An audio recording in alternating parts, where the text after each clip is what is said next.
and I think time and again, there's this a rationality for the fact that, like, if we're even from the perspective of trying to be quick to market, compete, come up with the best ideas, you're never going to get there if your team can't work together well.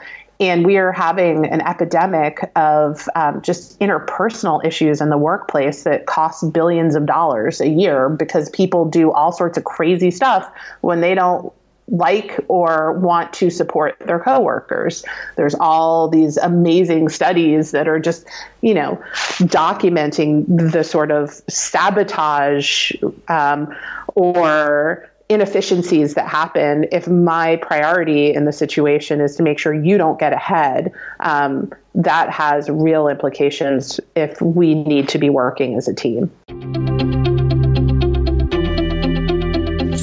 I'm Srini Rao, and this is the Unmistakable Creative Podcast, where you get a window into the stories and insights of the most innovative and creative minds who've started movements, built thriving businesses, written best-selling books, and created insanely interesting art.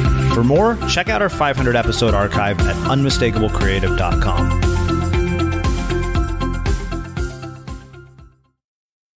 Leah, welcome to the Unmistakable Creative. Thanks so much for taking the time to join us. Thank you so much for having me. Yeah, it is my pleasure to have you here. So I was actually introduced to you by way of a mutual friend and longtime listener of the show, and was very intrigued when I found out a little bit about what you did. And given the nature of your work, I would like to start by asking you, what social group were you a part of in high school, and what impact did that end up having on your life and your career? Love it. So I was an odd combination of social groups. I was like team captain of varsity basketball, and I was also, part of the detention club in the morning. I was in detention the day I was accepted to Stanford as an undergrad. And all that implies a lot of time, like kind of out in the back yard in the corner behind school where people who had sort of different ideas about things hung out. I was sort of, there was a big young Republicans club sort of cohort. That was not me. I was like, I was the opposite. I was like, how can we, sort of ask fundamental questions and change thinking from go, and ideally have fun and get in a little bit of trouble. I have to ask you, why were you in detention that morning? Oh, I think the morning, I do. It was, there was an ongoing kerfuffle with the headmaster because I just didn't agree with his line of thinking around the rules about staying on campus if you weren't a senior. I was a senior, but I was an enabler for a friend who was a junior who was the same age as seniors. So I felt as though his rationality on the topic was not up to par. And he felt like he could give me a detention. So that's what happened. It's such a sort of odd paradox, right? You've been accepted to Stanford, and that same morning you're in detention, two things that you would never imagine together. And I'm curious, like, what is the relationship with your parents like based on this? My mom was a lifelong rabble-rouser. I mean,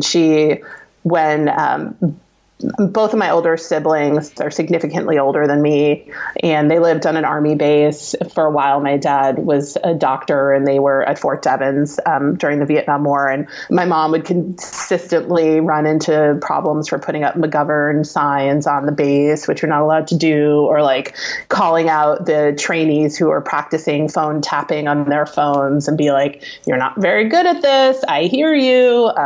So I think I come from a long line of sort of proud truth tellers. When the good form of it is when it's in the service of social justice. The bad form of it is when it's sometimes just a kerfuffle.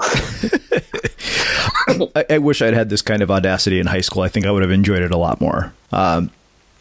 So I want to ask you two questions. One is about the experience of being captain of varsity sports team in high school. I think, when I see shows like Friday Night Lights and I watch movies like Remember the Titans, one of my big regrets from high school is that I didn't play on a sports team, because I feel like I missed out on some very invaluable life lessons. Granted, I, am not athletic at all. Well, at least in junior high, I wasn't. I'm a surfer and snowboarder now. But at that time, I was like, I'm terrible at athletics, so to hell with it. I'm not going to spend time in high school playing sports. And I'm curious, what are the lessons that you learned from, being a sports team captain that have influenced your life and your work? I think it was one of the best leadership opportunities. It was the catalyst for me of turning my sort of preconceptions about leadership means convincing people of something and getting them to sort of behave in the way that you want with your goals. And the experience of doing this work with a team, it was really, I viewed it as about, the better community I could help create, the better we were going to play, the more fun we would have. And also just, the more, high school is stressful, and we were in a very stressful prep school. And I felt like, having the team be in service of like, let's have this sub community. And we were super different from one another. There were a lot of being a good basketball player could cross index with all sorts of personalities and other features. So I think it was really good in that sense as well, that it kind of, what I've developed into my primary metaphor for leadership today of, having a shared vision, like the metaphor of a puzzle box top, but also appreciating that each of the pieces of the puzzle has an important role to serve, and knowing what ours is, and also knowing what the people around us are contributing is the best way to think of leadership. So I think all of that thinking really started developing in that basketball team, quite honestly. Is that something you only recognize in retrospect, or did you realize what you were getting at the time? Oh, totally. In retrospect. Yeah. A lot of post hoc explanation going on right now, for sure. I just knew at the time that I valued that there were all these relationships that I had with people that I wouldn't have otherwise been with. And I really valued the role that community played in my life. Those were evident to me at the time. And the rest of this is definitely post hoc layering in. One of the things that really is fascinating to me about you is especially this sort of audacious tendency to be outspoken. And I think it's very fitting. I happen to be reading Sally Hogshead's book, How the World Sees You at Your Best. And she says, we don't have to become fascinating. We have to unlearn boring, because what happens is we go through life and we become more and more boring because we're trying to fit in. And I'm curious, as somebody who has, had this sort of natural ability to be outspoken, how do people cultivate that in their own life? I love that quote. I'm just, processing that. So it's interesting. I was on a panel a few weeks ago with Stephen Kotler, who's a New York Times bestselling author. You know him, who may well have had him. And if you haven't had Absolutely. him as a guest yet, he's amazing thinker. And one of the very practical, we were talking to, it was a context of an invitational conference, and it was heads of L&D, learning development, and HR for a bunch of largely tech companies right here in the Bay Area. And he was talking about how one of the precipitants to the flow state is something that, to your point, that we select out of as we advance in our careers, the precipitant being that we make connections across diverse ideas, and this bridging of connecting concepts creates not just creativity, but our subjective sense of flow and all that implies in terms of productivity, as well as, things like enjoyment.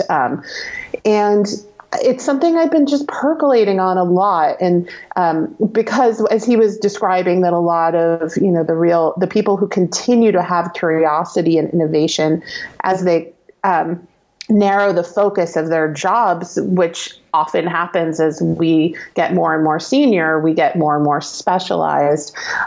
So to offset that, the practice he recommended, and also the practice I often see is, people who they read or they have forms of engaging with arts or news or knowledge that are very different from their primary focus, and that becomes a really important way to not get siloed in thinking. And I think it's a really, it's a powerful and super simple idea, which is also what I love about it.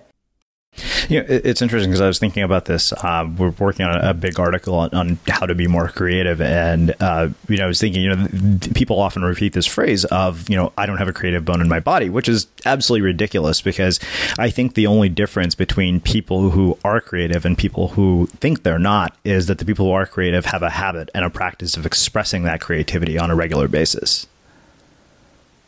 Totally agree. And yeah, I think it's this expression piece. It's so vital. And also like the discipline of, what is that famous Stephen King quote about, like, I show up to my writing at whatever time he starts, 8 or 9 a.m. every day, as like, that's, whether or not I'm feeling creativity doesn't happen if I don't show up. And I think, there's a lot around this intersection here with also like habits and disciplines, as well as the sort of, when you create these structures for yourself of how you work and whether you show up, then within that container, there's so much opportunity to be productive in a really creative way. So walk me through from starting at Stanford to how you have ended up doing the work that you're doing today. It's been some zigs and zags. So when I was here as an undergrad, I had already been exposed to mindfulness and meditation, and particularly Tibetan Buddhism, which captured my imagination as a middle schooler, in the context of a course I took, taught by a teacher who had been at this prep school that I've been talking about, Dean Slider, who's actually, written a bunch of books since then. And when I got to Stanford, it was something I was curious about and interested in, but I was really into poli-sci when I started out here. And then some things happened in my life that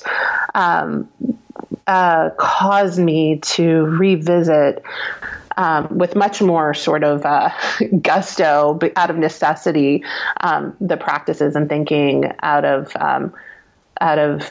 Buddhism.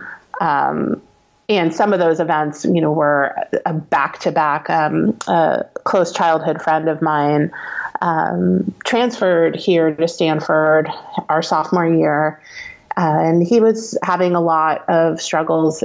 He had an onset of acute mental illness, and eventually, by the end of that year, had taken his own life.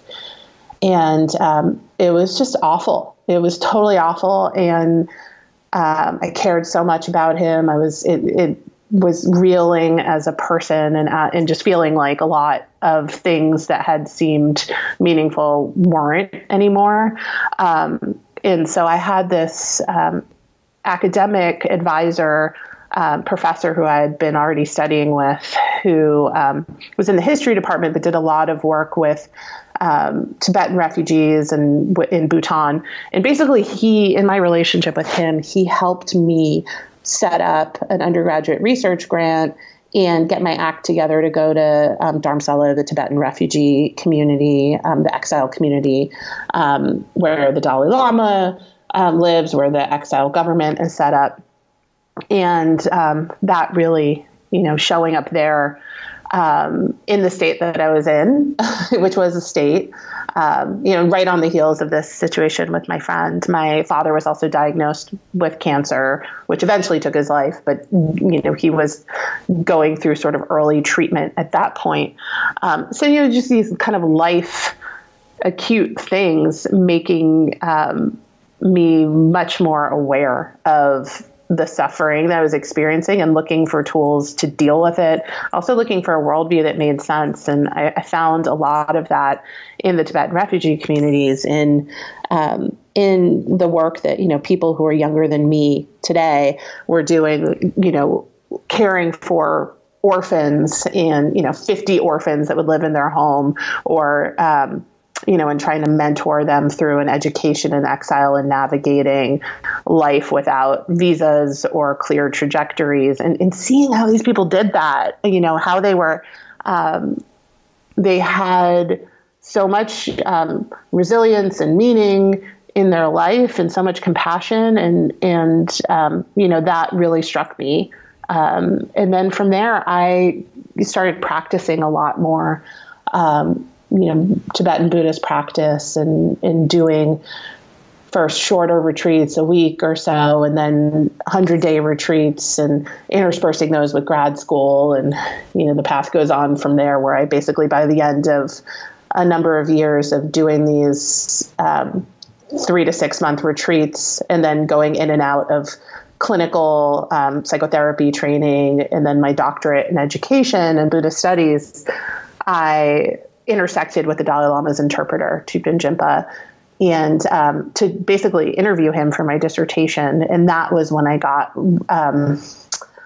brought into this project that I've been a part of since then, of the compassion cultivation training and the research that we do and the programs that we run out of Stanford, which then sort of segued for me personally into the work I do at the business school, and in training leaders in mindfulness and compassion. And yeah, wow. That's kind of the, not as short as probably would be ideal thumbnail. No, that's perfect. There's a lot there. One of the things that has really struck me about every story that I've had the opportunity to tell in the show, and every person that I've had the opportunity to talk to, is that a crisis of some sort always seems to be the catalyst for major change in their life, or the discovery of meaning, purpose, and what they're destined to do. And I'm curious why you think that is. I mean, you're exposed to students on a regular basis, and I'd imagine you probably see some of this as well. I do. And, I'm a big believer in this idea of post-traumatic growth, and that the role that acute loss or suffering can play in shaking up our perspective and making us ask big questions and realign around strong purpose, often making changes that we otherwise wouldn't have the fire under our bottoms to make. So yeah, that's definitely a pattern I see, all over the place. My MBA students here at Stanford Business School, also in the veterans I work with post-traumatic stress, and I think and then it's also interesting to ask the question, like, why does that happen for some people and other people end up getting defeated? The other question. Yeah. Do you have an answer to that? I have some thinking on it, which is, I think we have both biological predispositions to how we're going to metabolize trauma, which is, the fascinating research about how trauma gets passed on across generations in our genes. So that has to be factored in. I think there's also finding, there's a few of the key elements of resilience that I think play in. When people can access a strong sense of purpose, that does a lot for resilience. When they can access social connection, that can do a lot. And when they feel a sense of agency in the wake of what they're struggling with, I think that these three features are some of the really important ones. Wow. Well, there's no way we're going to get out of this conversation without me asking you about education. Given that you got a doctorate in education and you went to one of the top schools in the country. I happen to go to that other school across the bay, by the way. Ooh. All right. I guess I can keep talking to you. Yeah. All right. That's funny. And for what it's worth, we didn't win a single big game all the 4 years I was in college. So, one of the things that I'm really curious about, especially from your vantage point, is what you think is right about education, what you think is wrong with it. Do you think it needs to be updated? If so, how? And the reason that this is so deeply personal to me is, my sister and I had incredibly similar upbringings, same parents, both went to Berkeley as undergrads. She got out, became a doctor, kicked ass. I got fired from every job I ever had. And to me, I'm kind of like, my thought is, how is it that two people could have the same experience and produce such drastically different results? And the only place the question I'm left with is, okay, well, let's question the system. And you have a unique vantage point that I don't. So I'm curious what you have to say about all of this. Well, we share that. I also have a sister who's a doctor and has kicked ass in more traditional sort of professional ways. I've had a much more meandering path, and it's such an interesting thing to think about. From the education perspective, tabling the sibling birth order and all that other good stuff we could dig into if you want. Yeah, we should. There's a few ways I think about this. I have 3 little kids, ages 7, 4, and 3. So I think about this a lot in terms of like the very early childhood sort of phase we're in. And then, I think about it, I intersect with a lot of undergrads here at Stanford. So I think about their sort of time of life and what we're doing and not doing. And then I also think about this sort of graduate education period. And then, in terms of the work I do in organizations and executive education. So there are kind of 4 different points of time that I think there's some themes throughout them, but So I don't know about you, but vacuuming is not one of those things that I ever look forward to doing. But as you know, your environment has a huge impact on your creativity. So I still like it to be clean wherever I'm living and working. But now it doesn't have to be something that you deal with. If you're like me and you grew up in the 80s, you probably fantasized about the day when cleaning your house would be like it was for the Jetsons, meaning you don't have to lift a finger. Well, the good news is that we're already kind of living in that future. And the easiest way to make sure your floors are clean every day is with the iRobot Roomba Robot Vacuum. It cleans up after itself. The Clean Base automatic dirt disposal takes convenience to a new level, automatically empties its own bin into an allergen lock bag that holds 60 days of debris and traps 99% of pollen, mold, and dust mites, so you can forget about vacuuming for months at a time. Let the Roomba clean for you instead. It learns your home, finds dirt, and empties itself on its own. It's got powerful cleaning performance made effortless. Remember, if it's not from iRobot, it's not a Roomba. To learn more, go to irobot.com/unmistakable. Do one of those periods seem most compelling to dig into to you? So. Dig into college. I know covering all 4 of them in an hour might be pretty challenging, but I think college would be the interesting one. And the reason I'm interested in this is I recently published a piece on Medium titled "What We Should Have Learned in School But Never Did." Ended up being shared quite a bit. It's probably the most popular thing I've written to date. Got picked up by the New York Times. And so I guess the real question is the question in my mind that I'm asking to a lot of people like yourself included. What do you think we should have learned in school, particularly in that period that we never did? Yeah. Well, I'm looking forward to reading that piece. So I think one of the big things that I see with the undergrads here at Stanford, and it's definitely more acute now than it was when I was here as an undergrad. I'll start off by saying that. I think that because of the immense amount of pressure and competition that they've already been through by the time they show up here as freshmen. We just had our 15th reunion like a year or so ago, and the big sort of meme was like, good thing we applied back then because none of us would get in today. Oh, burn, and it was a favorite toast of the weekend. But given that what these kids have been through to be selected to get in here, and then they show up here. And so they were the best of the best of the best at everything they did, but they show up in this environment where all of a sudden everybody else was the best of the best of the best of whatever they did. And if their whole sense of self is based on being the best, they can't all do it here at the same time. And this then becomes this sort of existential question of who am I and am I valuable if I'm not defining myself by being the best anymore?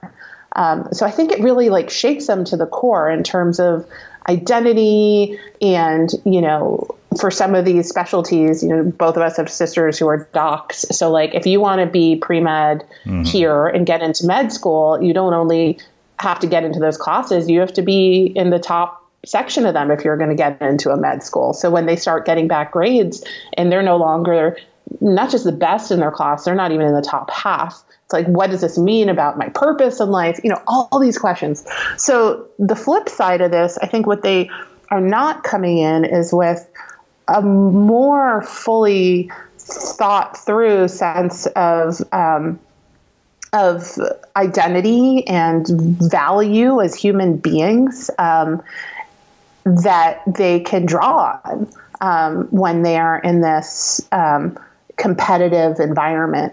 And also this is coupled with the fact that there's a really strong culture here at Stanford. I feel like even, more so than the East Coast institutions I did grad work at of, the weather's great, I'm great, everything's great.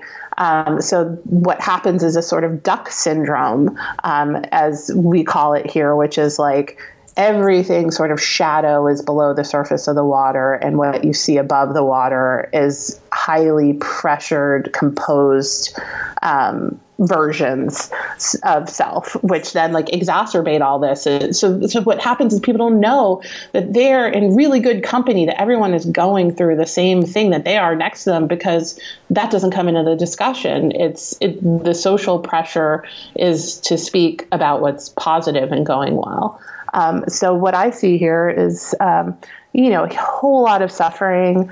I think we need to buffer these kids much earlier with self-compassion, with more digging in terms of meaning and purpose for their lives, for their education, with more opportunities to have skills for emotional resilience. And that if we don't do that, we get what we're getting now, which is, intense amounts of anxiety, which feed into all these drinking and drug behaviors, and problems, and also a suicide problem, which is so sad. And I think is very much tied in with what we're talking about, this dynamic that it's just too much pain, not a way to integrate it. Or relate to others, and the social isolation compounds everything. It's interesting because it's funny that literally was I asked the question on Facebook, what do you think we should have learned in school but never did? And 3 themes arose: managing your psychology, interacting with the opposite sex, and dealing with money. And what you and I are talking about is managing your psychology. And it seems to me like that is the pillar that impacts every other area of our life. And yet we don't learn anything about it. Like, I didn't learn a damn thing about managing my emotions until probably 10 years after I graduated from college, when I started reading books and, diving into all this stuff and interviewing people like yourself. One of the things that I'm really curious about is what has been the impact of technology on all of this? Yeah. Well, I think if we talk about, things like social connection as being one of the major pillars of resilience, obviously technology can be used towards the end of social connection, but it also often gets in the way. This morning, just as I was walking across campus to come to my office, I passed a few former students, and each of them were walking with their cell phone out, and none of them saw me. And, and then I saw one who didn't have their cell phone out, and we had a lovely short interaction. And that, just speaking from my perspective, it made a big difference to me to have, it didn't take time, but those moments of connection, I mean, these are huge for our happiness index. And if the technology is getting in the way of those happening, and, one of the dynamics I see a lot in students, and they write about, I have them pick experiments for themselves in their daily life. And one that they'll often pick is looking into their use of technology, particularly phones. And a lot of them explore this relationship between, either minor or acute social anxiety and the role of the phone as something to be a filler, when you're waiting for that friend or waiting for class to start and you don't quite know what to do with yourself. This is a place you can go. But the problem is it doesn't really address that underlying anxiety. So when people do experiments like resetting a password to remind themselves, do I really want or need to be checking the phone? Could I take a minute to just feel what I'm feeling, or, connect with someone else around me, or just, enjoy the beautiful Palo Alto weather? They get a lot more value out of that, but it's cross current to the sort of habit and culture of just pulling out the phone as the filler. One other thing, we talked about managing your psychology. I guess the other question for me is, as somebody who zigzagged like myself, what do you find as patterns in people when they're struggling with this idea of figuring out what they want to do with their career and their lives? Because I think I went into college with this very set sort of idea, and it was incredibly narrow. It was like, okay, I'm not going to get into med school, so I'm going to either, go to business school, law school, or become an investment banker or a management consultant. Those are kind of like my 5 options that were put in front of me at the table at Berkeley. And I'm just curious kind of what you see as far as struggles and patterns with students now in this area. Mm-hmm. I remember, feeling as an undergrad too, that, why aren't there more discussions about other options? And I would even go to the Career Center and just try to have conversations about what there was to do other than these things that didn't resonate. I think that these having models for a whole array of ways of working, and having the opportunity when you're at that age to talk to people, not just about what is the content of different jobs, but who thrives in those jobs, and what are the different ways we can approach work. I think that I didn't see a real opportunity that was either ready-made or sort of anyone to coach me through how to do that. Whereas now this is one of the things when people come and talk to me is we're in a moment in time where mindfulness and compassion are really in vogue. So there's a lot of interest in how do I get my career focused, on these topics, or, these topics with an app or in healthcare or whatever. And what I try to help with is, great. So glad you're interested in this. Get involved in whatever sector you're thinking about and just go try it out. Don't try to go to grad school first and be the leader in the field. Get yourself involved. If it's healthcare for you, see if you even like it. Because I know I have a lot of friends who got all the way through med school and residency and then realized I'm not that psyched about being in healthcare. Would have been good to know that about 15 years earlier. Yeah. So I feel like a lot of it's just super practical and encouraging a spirit of experimentation and, not going to informational interviews or internships with the sort of how can I build my case and get hired, but really from the perspective of is this what I want? And, I think that could be helpful. What do you think? Well, I think you hit a very personal hot button for me. I think that, it's a question that I get often asked by younger people. And one of the things that I see people worry about is what they want to do with their lives, especially at 18, 19, 20. And I remember getting to speak to my high school AP English teacher's class when my first book came out. And this was anything but my plan for life. This is not the career that I had in mind.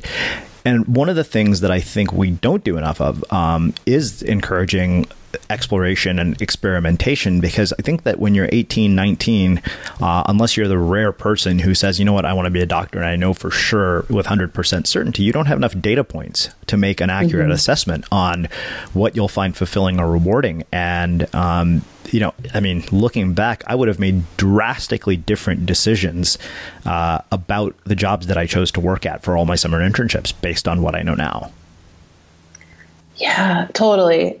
Yeah, I love that idea of just getting there and experimenting. And I feel like this sort of analysis paralysis in terms of what direction are we going to go for young people is just something if I had one crusade, I would love to just debunk that you're not going to think your way to the right answer. You're going to get out there and try different things and see how they fit. And that's how you'll do the discernment. And that's going to be a lot of ruling things out as well as ruling things in. But I was I remember trying to make so many decisions based on thinking and just it was logical, but it wasn't that relevant, or it's just kind of like, and I was so confident in my thinking that, I was outraged when, people would ask me questions like, are you sure you want to do the MSW? Have you thought about clinical psychology and doing a PhD? Because you're really like school, and then there's going to be loans and, things like that. And I was just like, I will not, I like that social work was created by women, and I'm not going to factor in things like finances. And, 20 years later, I've got 3 kids and monthly student loan bills. And I wish I had been a little less self-righteous in, not that I'm, social work is a wonderful field, but my point isn't about what the choice was. It's about the how of getting there. It's interesting because I remember very distinctly, I'll never forget this moment in college. It was 3 weeks into school. I went to a career fair, and there's a recruiter from Anderson Consulting, which is now Accenture. And, I'd asked him what majors they hire people for. And he specifically told me they didn't hire English majors. And after that, I decided that I wasn't going to be an English major, even though I went in with the idea that I might be. And literally, every class I always took was based on how I thought it might help me with my career. Yeah, that's such a good example. And when we don't know at that phase, like what the right career for us actually is, it's such an interesting question to be like, what if we had optimized for passion and what we're good at and experimenting at that point in time? It's have been a very different undergrad. Yeah.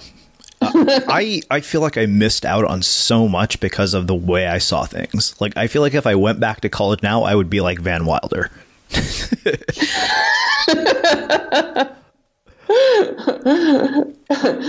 I often think about I'd be like the female version of Rodney Dangerfield at this point, but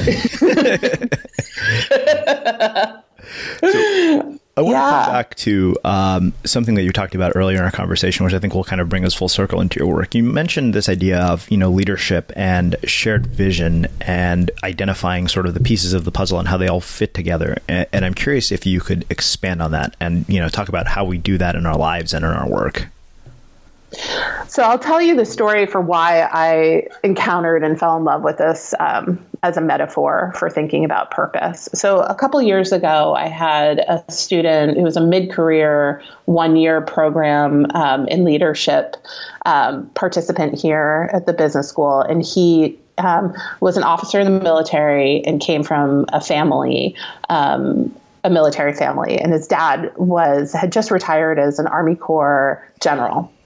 And we had breakfast after the course was over, and I wanted to get his thinking about some work I was doing with veterans with post-traumatic stress. And I was just asking about his life and what he was going back to do, in his service role and in with leadership going forward.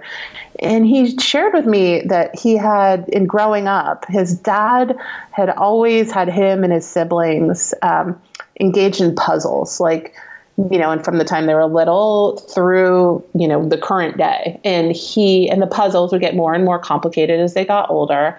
And then when they were leaving home, he would have them go through the process of doing a puzzle without the box top. And just to see how very hard that would be if you don't have this vision. And his dad would use this as a way of describing the role of the leader and creating this shared vision for what we're all working towards, which, sounds in a way like obvious. But then when we see data like, 50 to 70% of employees can't answer the question what the organization does or how their role fits in.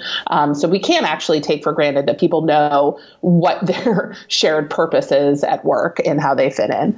And I love, the North Star is like a great metaphor, and it's been used for decades and it's tried and tested. The thing I don't like about it is, though, that the North Star is up in the sky. And I love the fact, and there's one. And I love the fact that for the puzzle metaphor, the fact that you and me have different shapes, and that we're both a vital part of what we're building towards. And we're not going to get to what we're building towards unless we actually understand our differences and how they need to fit together. Like, all of that to me is so inspiring as like an authentic reason for why we need to value different strengths and learn to really understand each other and how we can, create an environment where people contribute. So I'm a big fan of that. And I feel like the more I sort of live into this metaphor, the more I love it. Wow. Well, I want to finish by talking specifically about mindfulness and compassion, which, you've alluded to throughout our conversation, and how it ties to leadership, but more importantly, how it impacts results. I think my business partner, Brian, and I have this joke that literally everything we do is somehow has to be tied to generating some sort of result. So when we looked at meditation, what finally convinced both of us was like, Ray Dalio is a billionaire and he meditates. Good. We'll pick up the habit. So I'm really curious what the impact is on results and on leadership in general.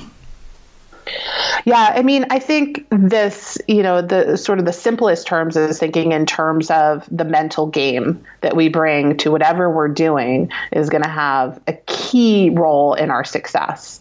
Not to mention our enjoyment and well-being, but if we're actually talking about like return on investment for being mindful, and for developing our ability to regulate our attention and to focus and to deal with our emotions. I mean, all of these skills are the difference makers between, you can get that job for your sort of technical skills, but the bottleneck that people hit and the bottleneck that organizations complain about is the emotional quotient side of things, and that their leaders are lacking in the ability to create environments where people can collaborate and innovate effectively. So this is where the sort of compassion side fits in.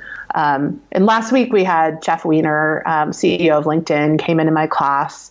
In the class I'm teaching this quarter is by design, like a pretty small class of 35 individuals. And we were really having the conversation with him about, what does it mean in a very practical sense to have compassion as a organizational value and to do all the things that they do, like hire against it. Like, it's not just a sort of theoretical, there's case problems that potential employees have to answer, putting them in the role of having to make a discernment between a financial and a human conflicting need. Or, what does it mean to speak with candor balanced with compassion? And I think time and again, there's just a rationality for the fact that, like, if we're even from the perspective of trying to be quick to market, compete, come up with the best ideas, you're never going to get there if your team can't work together well. And we are having an epidemic of just interpersonal issues in the workplace that costs billions of dollars a year because people do all sorts of crazy stuff when they don't like or want to support their coworkers. There's all these amazing studies that are just, documenting the sort of sabotage or inefficiencies that happen if my priority in the situation is to make sure you don't get ahead. That has real implications if we need to be working as a team. So that's sort of the from the perspective of like, why is there a return on investment in valuing and training in these qualities? Those are some of the reasons why. So I guess the sort of final question is, how do you go about implementing it in your life? Yeah. So I think, individually, interpersonally, and at a systems level.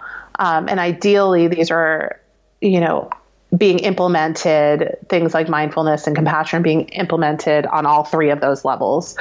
So there's certainly a lot we can do as an individual in terms of practice or mindset, and, sort of leveraging and using the positive psychology research that we have. And that's one way of working at, and really taking it into like a skills training, attitude training sort of approach. I think on the interpersonal level, there's a lot that we need to be trained in terms of communication and, the real meaning of inclusion of diverse perspectives, not just getting people into the room, but really learning how to hear each other across difference and have empathy and be able to disagree in a productive, humane way. And then there's a lot organizationally. So even if you do the first and second, but you're in a toxic environment, you're going to be in an uphill battle. And so this is one of the places that, Jeff Weiner said it last week, and I hear this over and over again when the MBA students are asking, like, what would you keep in mind as I'm picking my next job out of school? It's like, do not underestimate the importance of culture. You need to be really attentive to the organizational values and take it seriously, because you're going to be a fish in water in that culture and it will impact you. Wow. Well, I think that makes a really fitting and beautiful end to our conversation. So I have one last question, which is how we finish all of our interviews, the unmistakable creative. What do you think it is that makes somebody or something unmistakable?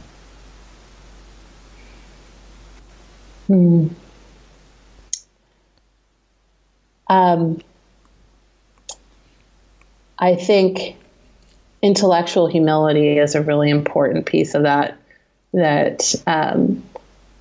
The version of it that drives real curiosity and ongoing learning and growth and caring about new and different perspectives. So yeah, I'm going to go with intellectual humility. Awesome.